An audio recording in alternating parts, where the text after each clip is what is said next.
एक कपल कश्मीर में डल लेक में शिकारे में घूम रहे हैं और कश्मीर की तारीफ कर रहे हैं। उन्हें क्या पता था कि ये पल उनकी जिंदगी के आखिरी पल होंगे। और इसी तरह एक दूसरा कपल नेवी ऑफिसर विनय नरवाल और उनकी पत्नी, ये दोनों पहलगाम में अपनी छुट्टियां मनाने गए थे। और मिला क्या दोस्तों, कश्मीर के पहलगाम में हुए आतंकवादी हमले में इसी तरह 27 लोगों को गोलियों से भून दिया गया। उनका कसूर सिर्फ इतना ही था कि वो कलमा नहीं पढ़ सकते थे, मुस्लिम नहीं थे। 22 अप्रैल 2025 और मंगलवार का दिन था। पहलगाम के बेसारन घाटी में लोग घूमने के लिए आए थे। देश भर से आए हुए लोग यहाँ पर घूम रहे थे और वैली का आनंद ले रहे थे। और इतने में ही अचानक से गोलियां चलने लगी। 4 आतंकवादी जो पुलिस की वर्दी में थे अचानक वहां पहुंचे और अंधाधुंध फायरिंग शुरू कर दी। चश्मदीदों के अनुसार आतंकवादियों ने पहले लोगों से उनके नाम पूछे और हिंदू नाम सुनकर उन पर गोली चला दी। मरने वालों में नेवी ऑफिसर विनय नरवाल भी थे, जो कि अपनी पत्नी के साथ पहलगाम में छुट्टियां मनाने आए थे। उन्हें क्या पता था कि उनकी ये आखिरी छुट्टी होगी और उनका यहीं पे देहांत होने वाला है। दोस्तों, उनकी शादी के सिर्फ 6 महीने हुए थे और वो घूमने के लिए पहलगाम में आए थे।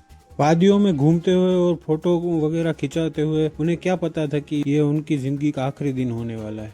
दोस्तों, लोगों को उनकी पहचान पूछकर मारा गया। उनको पहले पूछा गया कि तुम मुस्लिम हो या नहीं, और बाद में गोलियां मारी गई।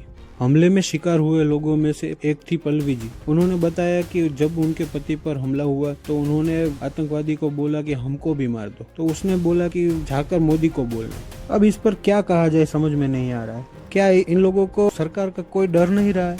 क्या ये लोग ये समझ रहे हैं कि हम कुछ भी कर लेंगे, कहाँ से भी आएंगे और लोगों को मार देंगे, हमारा कोई कुछ भी नहीं कर सकता? अगर इतनी हिम्मत थी तो वहाँ पे खड़ा रहना चाहिए था ना, वहाँ पे रुकना चाहिए था ना। बाद में तुमको पता चलता कि मोदी क्या करेगा और आर्मी क्या करेगी। इस तरह निहत्थे लोगों को गोलियों से भूनकर ये लोग समझ रहे हैं कि उन्होंने बहुत बहादुरी वाला काम किया है, लेकिन ये पूरी तरह से कायरतापूर्ण काम है।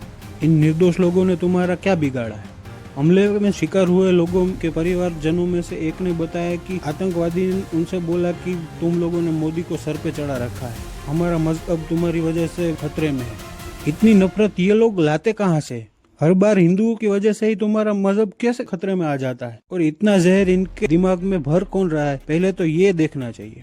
दोस्तों, हिंदुस्तान दुनिया का इकलौता देश होगा जिसकी मेजोरिटी पॉपुलेशन हिंदू को हर बार टारगेट किया जाता है, फिर वो पश्चिम बंगाल हो या कश्मीर।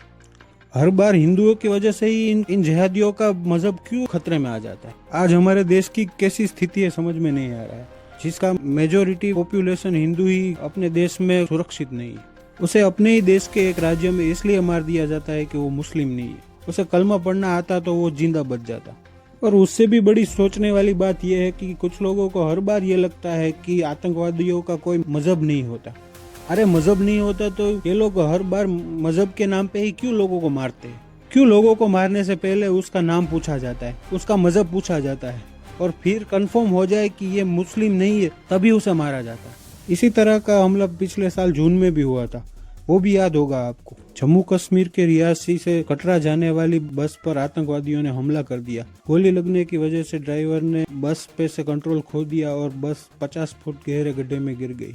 11 लोग मरे और उसमें 2 साल का एक बच्चा भी था। हर बार ये लोग मजहब की वजह से लोगों को मारते हैं और बाद में बोलते हैं कि हमारी लड़ाई कश्मीर की आज़ादी के लिए है। अरे पहले कश्मीरियों को तो पूछ लो कि उन्हें तुम्हारी मदद चाहिए या नहीं चाहिए। यही लोग हैं जो कश्मीरियों को हर बार उकसाते रहते हैं कि सरकार को तुम्हारी कुछ पड़ी नहीं है, तुम्हारे लिए रोजगार नहीं लाते, यहाँ कोई टूरिस्ट नहीं आते। और अब जब टूरिस्ट आ रहे हैं, कश्मीर की तरक्की हो रही है, तो ये लोग अब मजहब का नाम लेकर लोगों को मार रहे हैं। अब कश्मीर में आने वाले टूरिस्टों की वजह से इन लोगों का मजहब खतरे में आ चुका है। टूरिस्ट कश्मीर में आएंगे, लोगों को कमाने का मौका मिलेगा, कश्मीरियों का विकास होगा, तो इस वजह से तुम लोगों का मजहब खतरे में आ जाएगा। अरे कुछ तो शर्म कर लो, कब तक लोगों को बेवकूफ बनाओगे? इनको लगता है नियतों को मारकर ये लोग जिहाद कर रहे हैं, पर ये असल में अपनी नपुंसकता का परिचय दे रहे हैं। वैसे बोलने के लिए तो इन लोगों के बारे में 2 घंटे तक बोल सकते हैं, लेकिन हमें अब इसका सॉल्यूशन चाहिए। पुलवामा हमले के बाद जो हमने सर्जिकल स्ट्राइक की थी, उसी तरीके से इन लोगों का इलाज होगा। हम अब कैंडल मार्च कर करके थक चुके हैं, हमें इसका परमानेंट इलाज चाहिए। कब तक हमारे लोग धर्म के नाम पर मरते रहेंगे? हमारी सरकार को इन जिहादियों का परमानेंट इलाज करना ही होगा, और मुझे पूरा विश्वास है कि इन जिहादियों को अब नहीं छोड़ा जाएगा।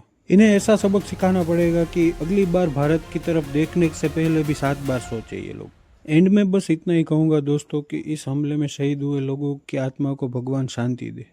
जय हिंद, जय भारत।